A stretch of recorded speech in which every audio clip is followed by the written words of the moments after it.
Alright, in today's tutorial, we're going to be breaking down this animation from Visual Venture. It's going to be easy. Before we begin, make sure to subscribe, hit the like button, and comment down what you want me to break down. Alright, so I'm going to create a new composition. In this composition setting, I'm going to type main as the name of our composition name. Yeah, so when you're done, hit OK. Then I'm going to zoom in and I would like to create a camera. So to create a camera, I'm going to right click, then I'll go to new, then I'm going to this camera, then I'll hit OK. So this is what I need. Then I'm going to hit OK. So from there, I would like to drag in my PNG image. You can use any image at all, any character you have, but I just use this, so you can use anything at all. So I use this, then I'm going to make it a 3D by clicking on this, and now we're done. And I would like to drag it down or drag it behind. Then I'm going to create a background. So to create a background, this is what I'm going to do. Or you can hit Ctrl Y for the background, then type BG. Then I'm going to change the color to black. Then I'm going to hit OK. So I'm going to click on OK. Then when I'm done, I would like to drag the panels to the right. Yeah, after making it a 3D, of course. Then I'm going to hit on 2 view. Then I would like to drag the background behind the character. Then I'll hit S for scale. Then I'm going to scale it up like this. You get it? So now this is what we have now. So I'm going to create a new composition. I'm going to type grid and hit OK. Then in the grid, I would like to create a background and type BG because, or the grid, however you want it. So in my effects and presets, I go to type grid and I'm going to drag the grid into it. Then I'm going to change it to this color. Then when you're done, you hit OK. So from there, you can follow what I do or the values I use on the border, and I guess that's all. So when I'm done, I'm going to add the CC sphere. Then I'm going to drag into it, or I can double click. Then I guess if you like to make some movement to it, you can do it. But I'm going to change the border or the grid lines to the value that you see here. Yeah. So whenever you get what you want, you just make a keyframe for the rotation of the y-axis for the sphere. Then I'm going to change this to the right like this. So I want it to be at 180 or wherever value you want. Then you hit U. Then I'm going to select everything like this. Then I'll go to my flow chart. Then I hit apply, or you can click on F9 or tap on F9 to easy ease. Then I'm going to close this by holding Alt. So this is how it's going to look. So when you get what you want, you go back to my main. Then I'll go to project, like, you close this. So I'll go to project. Then I'm going to drag in my grid comp into this timeline, but I don't want it to be all over the screen. So I'm going to create a region of interest. So in this region of interest, I'll just drag a square or a box around the sphere. Then I'll go to my composition. Then I'll go to crop comp to region of interest. Then I'll go back to my main.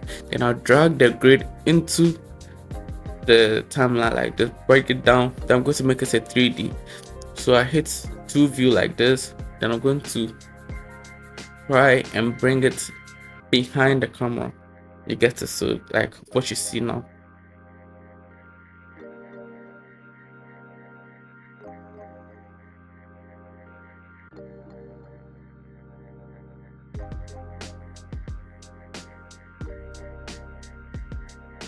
Alright, so after dragging, I would like to create an orbit node for the camera. So this where I will go. Then now this where I'll have to, or this the controller for the camera movement that I do. So I'm going to drag this image here. That's the building. Then I'll drag it down. Then I'm going to make it a 3D by clicking here. So that I'm done with that. Then I'm going to drag it to the right and bring it behind the camera. So I'm going to use this position as in this to control the camera.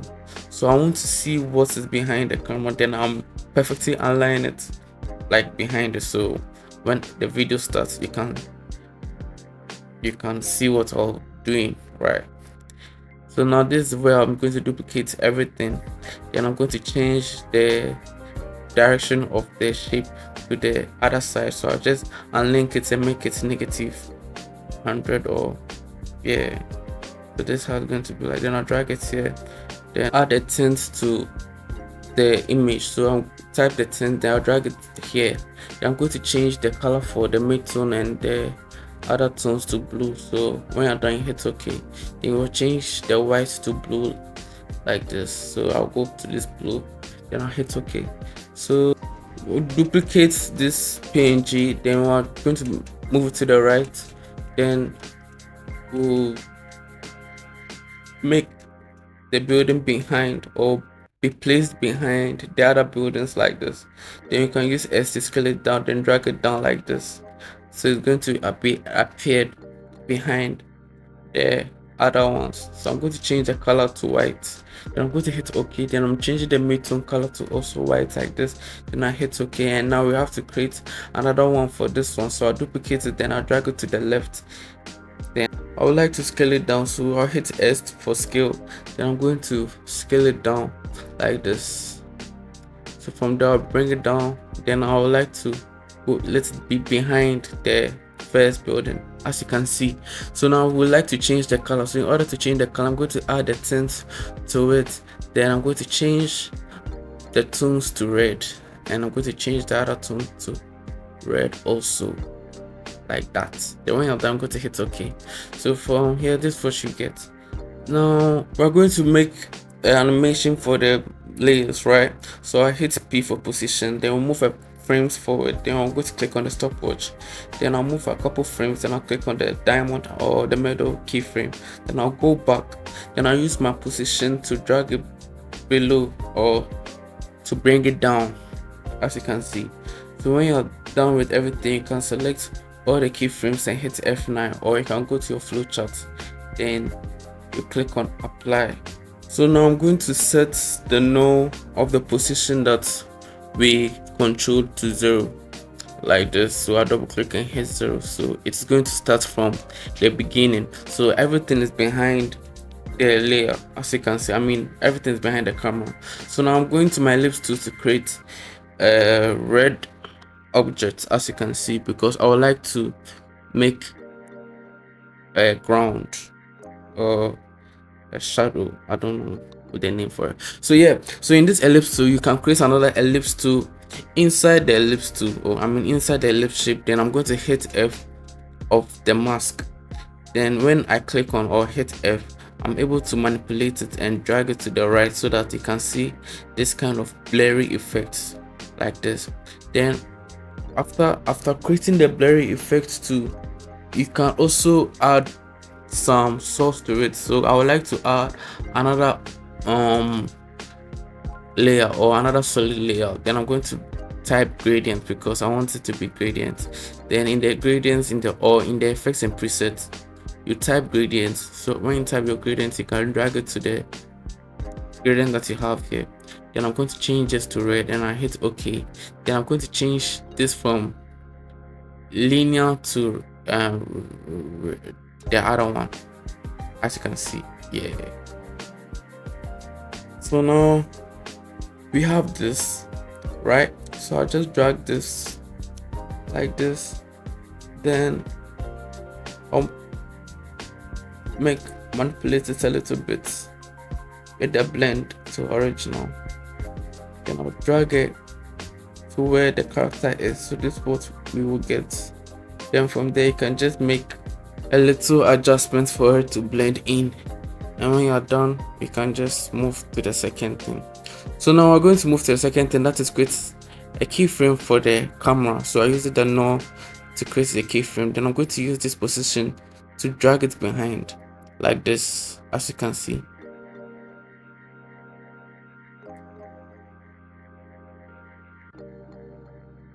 Then we'll drag it behind, and when we are done, you can select all the keyframes that you have created, and you hit F9 to easy ease. You can see that after hitting F9 or going to your flowchart to easy ease, you are done. Yeah, so now all we have to do is to go to our sphere, so or we'll go to our grid. Then I'm going to manipulate the keyframes to come like this. So I want to bring it to the left so that it will spin and before the building will show, as you can see. But you can see that the building too happens so quickly. So I'll select all the layers of the buildings that we have, or the PNGs. Then I'll go here, then I hit left bracket. So after spinning, that's when you can see that it comes up. But you still have to do some adjustments to it because it's so fast. So I just stretched out the keyframes. Then I did the same thing for the last one. So this is what we get. So from there you can just be adding stuff to it, or you can just manipulate. We'll try and do work on the keyframes, but first I would like to do something. I would like to make an opacity keyframe, right, for the lights. So in order to make the opacity keyframe, I'm just going to use this. I'm going to start with this first, right? Then I click on the stopwatch, move a couple frames. Then I would like to see where the building starts. Then from there I'll just go to 0. Then I'm going to do the same thing for the gradients and the other red. So when the building comes, it fades out like what you see. Yeah, so what I did was use the last keyframe for my node, then I just dragged it behind or further away. But when you do that, you can see that it affects the building. So all you have to do is to make changes from the beginning keyframe with the other frames. So at the end, this is what I had, right? Then I'm going to make a keyframe for this. So all I did was you can just copy and paste the last keyframe, then this in the second keyframe you can just move forward. So it's like you're zooming in, so like this, as you can see. So all you have to do is to make it smooth. So I guess that's it. So I'll select everything, then I'll hit apply for my flowchart. So after this, then just zooms in. So just a subtle movement to get it. But if you're not satisfied with your how it looks, you can still go to your last keyframe and zoom out, or you can go to the beginning one like this in case you don't like how it is placed. So I would like to move it further away, but mind you, if you move it further away, means it will affect this keyframe. So all you have to do is delete and I'm going to paste it, but it's still going to affect this PNGs that you have, these images that you have. So all you have to do is go to their keyframes and bring it down so that it fits the composition, as you can see what I did here. So after that, you can just repeat the steps I did. Then from there, when you are able to play the video, you can see that it zooms in and nothing happens. So I'm now going to add a text layer to this. So to add a text layer, just hit Ctrl T. Then I'm going to type industrial. Yeah, industrial. So the font I use was Satoshi. Yeah, then I'm going to drag the duplicate to the right side. So to place a duplicate is Ctrl then D. Then I'm going to make a keyframe for the text. So to create a text, you can use the positioning keyframe, then the opacity keyframe, like what you see. Then I'm going to select everything. I hit F9. Then I'm going to move the first text as you see to the right side, so it happens one after the other like this. So all I did was to make a keyframe for the opacity and the positioning for the text. Not anything big, it's not a big deal, but you can use your animation composer too. That is also a good way to do it. So from there, I just turn the opacity to 0 just to leave the screen as in the text. Yeah, so right now I'm going to add a deep glow to my adjustment layer like this. Then I would like to tone it down. So to tone it down, we'll set it to 15. Then I don't want it to 15 also, so something like this.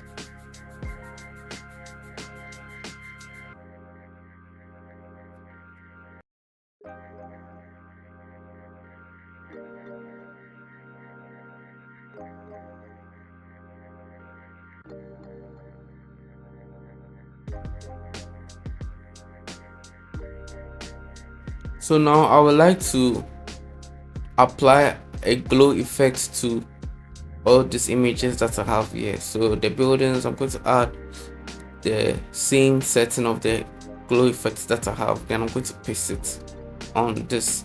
Then I'm going to do the same thing for the remaining 3 that we have. So I'll paste it, then at the end you can see that we have glue for all of them. So now I'm going to add a grain. So all I did was to create a solid, or yeah, a solid layer. Yeah, I'm going to type 808080, so 808080 for this color. Then I'm going to add a grain, and in the grain I'm going to change this to final output, then change it to Kodak, then use the setting that I use for this, right? So I'll make 1.2. So when you're done, you have to pre-comp the grain, but I would like to add a tint just to add some kind of, I don't know, but like you can add a tint too. Then when you're done, you just go to your pre-compose. Then I'm going to make it, or I'm going to make the name grain pre, I think, yeah, I'm going to make it grain pre. So when you're done, you hit OK. So then I'm going to change the blending mode to overlay. Then I'm going to add another solid layer, as you can see. Then I'm going to make it particles, yeah. Then I'm going to add a fractal noise to it. So I'll drag the fractal noise to this, as you can see. Then what we would like to do is to increase the contrast like this. Then we'll reduce the brightness so that we'll want to form the particles, as you can see. So whether it's tiny or it's okay, it depends on you. Then we can also move the scale. Then I'll hold Alt and click on the evolution. Then I'm going to type portrait time. Then I'm going to make it 3. Then I'm going to type random, then into brackets 5,000, or you can hit 3,000. So any number that you want. Then this height is going to be moving. So yeah, I'm going to make this add, and this height is going to look in the scene. Can play with the complexity. So always you can make sure the complexity is 7 or any number you want.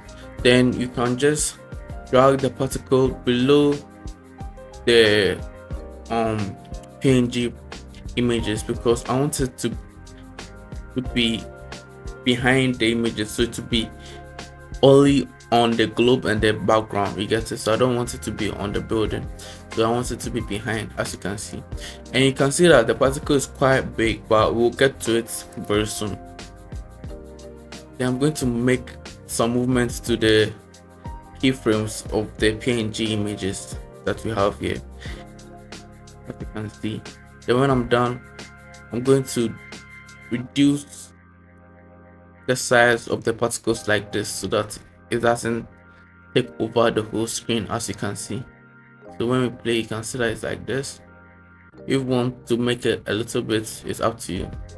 So thank you guys for watching this video. I hope you enjoyed this video and you watched it to the end. We're almost hitting at 300 subscribers. We're supposed to hit 300 subscribers long time, but you guys are not subscribing. Make sure to subscribe, hit the like button, and also comment down what you want me to break down. I'll be releasing the other ones very soon, so stay tuned. Peace.